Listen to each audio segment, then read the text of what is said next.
player. I guess start with sharing a little bit about your journey to becoming a financial expert and part of the Dave Ramsey team. Sure, absolutely. Well, after college and playing team sports, which really gave me an incredible background to understand the value of team, I kind of took that kind of mentality about team into the business world. And so obviously, my dream of making it to the NFL didn't come to fruition. So what did I want to do? I started coaching for a little while before I entered the business world. And so that's where I really started to understand money. How does it work? How does it impact people? And so having goals in business is important. And so I was starting to see the importance of goals there, but also financially, and how people could make progress when they focused. So, I want to make sure that our listeners' eyes don't glaze over or they don't start to feel a little weak in the knees. Explain the mindset behind the trepidation that people feel when it comes to talking about money. Why is money such a taboo topic to the point where we even lack the proper education in managing it, which, I firmly believe we should be taught starting at an early age. What's with this topic? What's been your experience with it? Well, I think money is very personal. Everyone's made mistakes with it. And if you don't know how to properly handle it, the problem is you get into bad habits. You keep making those same mistakes over and over. And so it's no longer a mistake. If you keep making it, now it's called a choice. And so for a lot of people, they feel shame and guilt centered around money, and so they never ask for help. And so I want the listeners out there to hear this and understand, asking for help is not a sign of weakness. Getting help is a sign of strength. So, obviously money is an emotional topic for people. So explain how we can start that dividing line to begin with. How we can separate our emotions from our money so that we can start making the necessary financial decisions without our emotions getting in the way and making us act, as you mentioned, stupid. Well, you're absolutely right. Money is a very emotional topic. But one of the things people have to do is you can't confuse a want with a need. We see these commercials out there and they make you feel bad about what you have or make you feel bad about what you don't have. And all of a sudden down inside of us, it creates this need that we think. And really, it's not a need, it's a want. And so what I want people to do is be grown up enough to tell a want that it needs to wait. You've got to take care of the things that are necessary. Do the things that are important for you and important for your family. And don't ever get want and need confused. Tell the want it needs to wait. I like that. All right. So let's focus it right here at the tip of the spear. Tell us the number one mistake that people make when it comes to their finances. I think the number one mistake is a lack of awareness. People aren't aware of how much they make. What I mean by that is not their salary, but how much they're bringing home. People aren't aware of where their money's going, i.e. when I'm talking about budgeting, controlling the money, and they're not aware of how debt works. And so that lack of awareness is very dangerous all the way around. So I think when we shine the light on this topic, when people see what it is and how it works, they can start to make progress. So let's start talking about how it works. Let's start with the one word that people hate hearing probably more than anything, and that's the word budget, right? People cringe or recoil because they think that budgeting means sacrifice or going without. So set us straight. What does budget really mean in terms of our money? To me, a budget simply means that you're being the boss of your money. What I mean by that is you understand exactly what it takes for your family to run, your household to run, month in and month out. You have that awareness. And so instead of the word budget, because a lot of people, you're right, they hear that and they start to sweat or break out into hives. And so I say, instead of calling it a budget, just call it a cash flow plan. Because I'm going to intentionally know how much is coming in, and I'm going to tell every dollar where it needs to go and when it's allowed to leave. Good. I like that. A cash flow plan. All right. So lay out the how-to for us here briefly. Tell us the best means of tracking our money so that we can create and then stay on this cash flow plan. Well, I'm going to tell you, we actually have looked at this and we came up with something to help people truly begin to not only control, but know where they are. And it's called Every Dollar. Everydollar.com is a place where people can go and they can begin to keep track of their money, understand exactly where it is and where it needs to go. So they can start to tell their money where to go. They can look at it on their smartphone and always be in control. But I can tell you what people need. You can just get a pen and paper, sit down and acknowledge how much are your utilities, how much is your rent, how much is your mortgage payment. I need you to understand what you have to pay month in and month out. Once you start to do that and you understand how much income is coming in, you can begin to boss your money around. You can put a leash on it, because if you tell a $10 bill to sit, it doesn't leave until you give it permission. So, when we start down this path here, okay, so obviously a key to resolving the mistakes that we've made in the past and the fears that we've got when it comes to money and our finances is to take control and have a plan of action. So lay out the steps for us. What are 3 or 4 steps that we need to take to begin the journey of better controlling our financial future? You talked about laying out all of your expenditures and then all of your income and seeing exactly how it washes out. So let's say that's the beginning starting point. What do we do thereafter? Give us 3 or 4 additional steps to add on to that one. Well, actually, I do have 3 steps. I call it the AAA process. I want you to assess, acknowledge, and then activate. And what I mean by that is, look at where you are, assess where you are financially right now. What are your goals? What are your visions? What are the things that you want to accomplish? But let's understand where you are currently. How much debt do you have? What is your current income? Once you assess that, now you can acknowledge areas that you need to control better. Where can you improve? How are you going to attack debt? And once you acknowledge that and you start to understand that if I'm not making a payment on debt, that money gets to stay with me. I'm giving my family a raise. And once you've assessed and once you've acknowledged, now you do the most important thing out there, and that's activate. I want people to activate a plan of action and start to take steps in the direction of where their dreams are. That's called progress. So before our interview today, Chris, I asked the success community on my Facebook page, on blogs, and on Twitter and so forth to give me their need-to-know questions about money and finance. So to round out our discussion today, I'm going to ask you just a few of those that came in. I mean, quite a few of the questions that came up centered around saving while also starting a business. So talk about how much we should be saving and how much entrepreneurs like those listening can save, yet still invest in and grow their budding businesses. Well, I love entrepreneurs. I love their hearts and their passion. And so what I would tell people that if you're trying to grow your business, what I want you to do is make your dream business your current part-time job. What I want you to do is get serious about it and start to cut out some things. Maybe it's watching TV. You're going to give up some stuff so you can make some other stuff grow. So I would tell people, start to get intentional with it. Save up so you can start your business the right way. There are so many misnomers out there about how much people have to start a business. And so people can start that without money down. They can start to do things the right way by understanding how their business works and where their opportunities are. Be serious about it. Do a business plan. Know your competition. Know where your opportunities are, and then get started.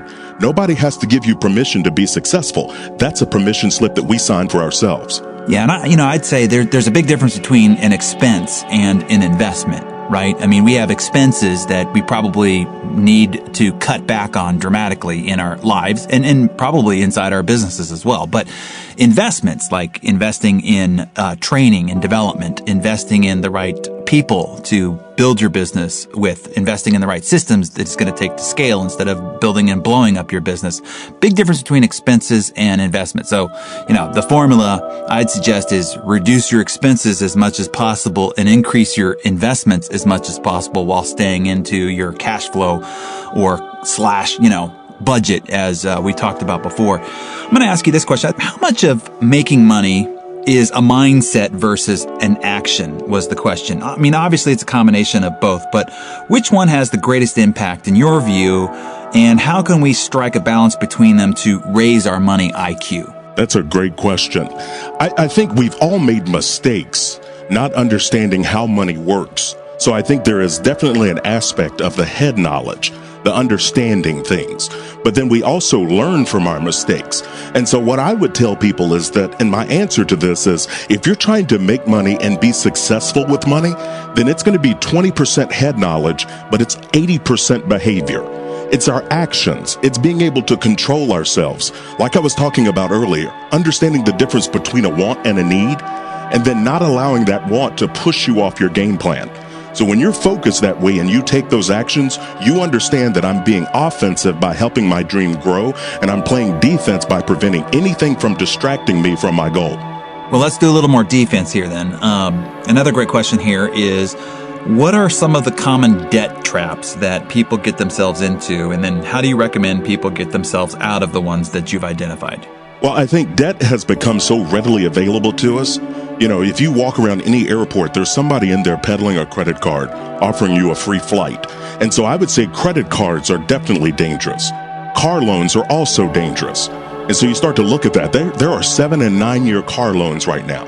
I mean, that's mind-boggling. 7 to 9 years. That's a long time of making a payment of principal and interest. So I would tell people, have awareness of how debt works, and that if you're paying interest, you're being penalized. So have that awareness. If you do have yourself in that predicament, what I would do is sit down, let's acknowledge how much you owe, make a listing of your debts, list them out from smallest to biggest, and we call it the debt snowball. I'm going to attack the little one first while making minimum payments on all the other, and I'm going to move on down that list until I get to the bigger items. But once I get out of debt, I'm going to close out that credit card, I'm going to shut it down, and I'm never going to go backwards.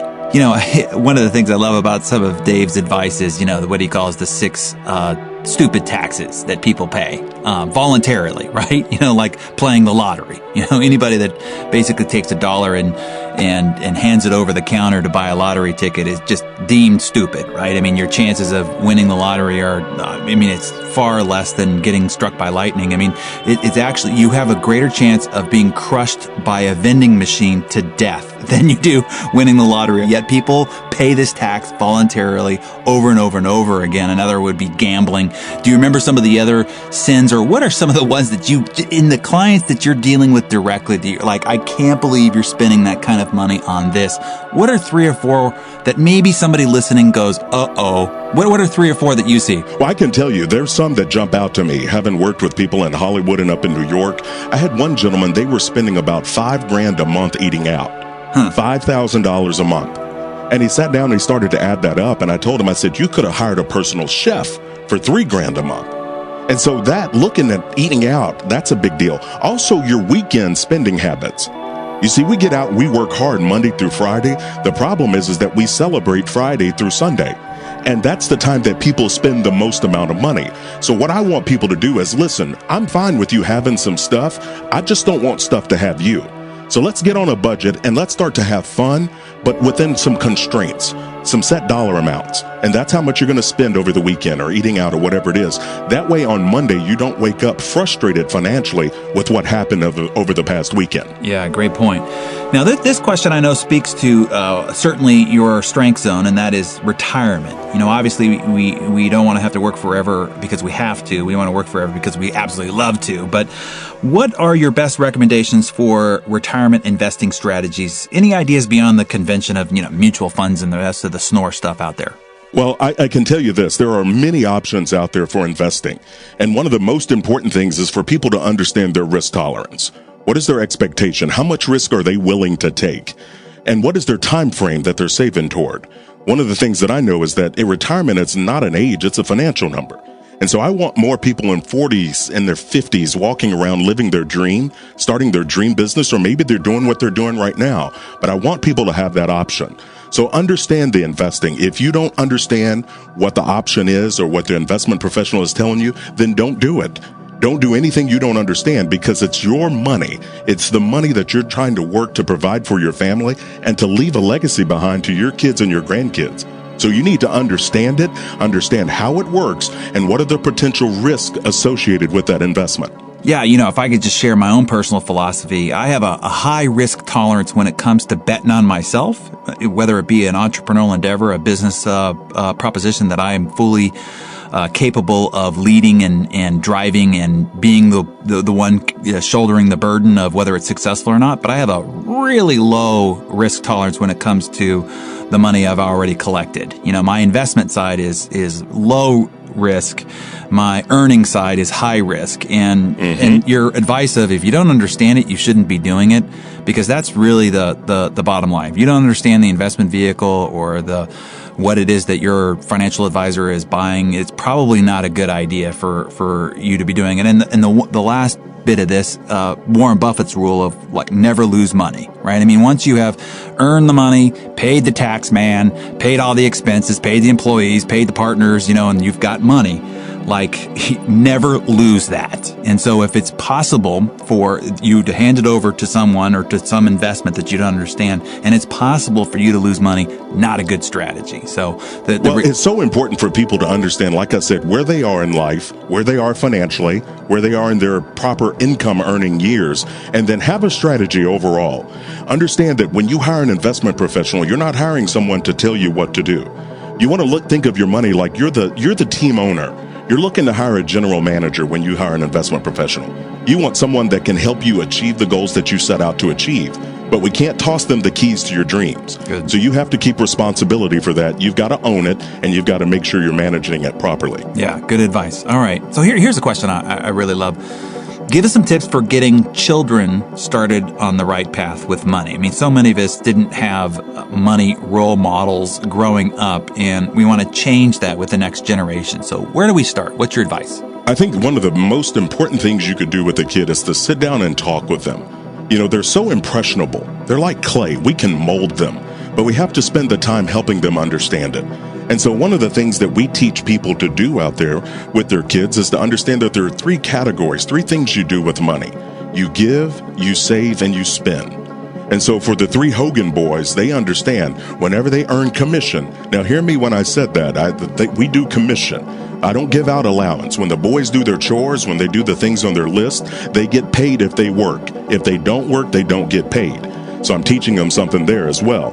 But when they understand those three categories, now they can start to understand this is what I do with money. And I think that's a great way to give them some great habits. There's also a book out that Dave and his daughter Rachel Cruz did called Smart Money, Smart Kids. And so if people out there want more information on how to raise their kids right and understanding money, that's a book that they can grab. I like that. Commission instead of an allowance. That's great. I mean, that's earned versus entitled. I like that. That's exactly right. Yeah, I like that little switch. And now, do they have an unlimited upside, or do you cap it out? I mean, how does this work, boss? Well, they have with our kids, they understand they're going to get paid based on their chore and what they're doing. And, they obviously, that's those same habits. They understand that there's obviously a cap. I mean, we're not trying to, entitle them to anything. I want them to earn. But as they perform, things can grow. Like I've done some bonuses for things when they're doing things well with the right spirit. But at the same time, those habits of give, save, and spend, even when they get birthday money in or money in for Christmas, they still automatically fall into those three categories. And they've got their three little envelopes. My boys are proud when they do that with their money.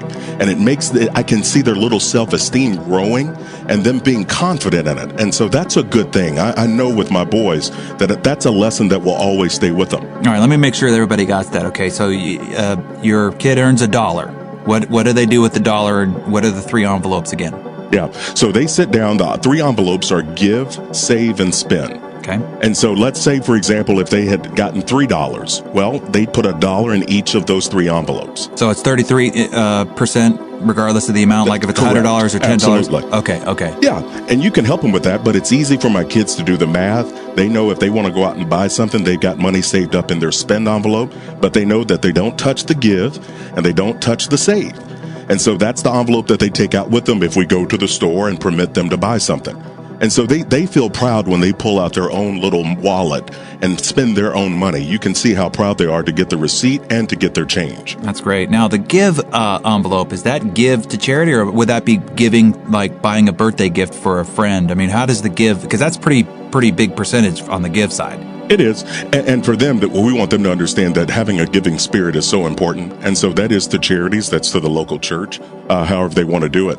If they're saving up and, they've got a birthday party or something coming up for a friend, then they're going to use their money in their spend envelope, for that. And mom and dad might chip in and do something here and there on that. But it's a matter of them understanding that they have skin in the game and they understand that money comes from work, not just from mom and dad. Yeah, I like that. All right, last question for you then. We both know that the saying money is the root of all evil is ridiculous. So set the record straight for us. As your parting thoughts, open our eyes to the positives of money and managing it. I mean, obviously, money is great and it brings us all sorts of wonderful things and wonderful experiences, and we can contribute and give and bring wonderful experiences to other people. But change our perspective to make sure that we have a healthy relationship with our finances as we set out on whatever journey our lives has for us from this point forward. I think the most important thing is to understand that money is a tool. Money allows us to be able to do the things for the people that we love the most. It allows us to give and impact charities and worthwhile organizations all across the world. It is an incredible tool put in the right hands of people with the right hearts. So when you understand that, you start to look at it, you understand that it's something you've been entrusted with to manage well. And that's what we want to do. Whether we're running our own business or whether we're running our household, you're sitting down looking at it, understanding that I want to make sure that I'm managing this to the best of my ability. It's the love of money that's the root of all evil. Money itself is not an evil thing. It's an incredible tool when put in the right hands of someone with the proper heart. Let me ask you this one last question here. What is a question that you wish people would ask you, because it's really the most important question to draw out the best piece of advice that you could offer somebody? And it's rarely asked, but it is probably the most important question that somebody could ask you. What would that question be? It would probably be, why is debt so dangerous? And I would get people, because there's so many cute commercials on these days where, people are laughing and they're peddling credit cards. And I don't think people understand just how dangerous it is. When you have debt requires a payment each and every month. But whenever you use someone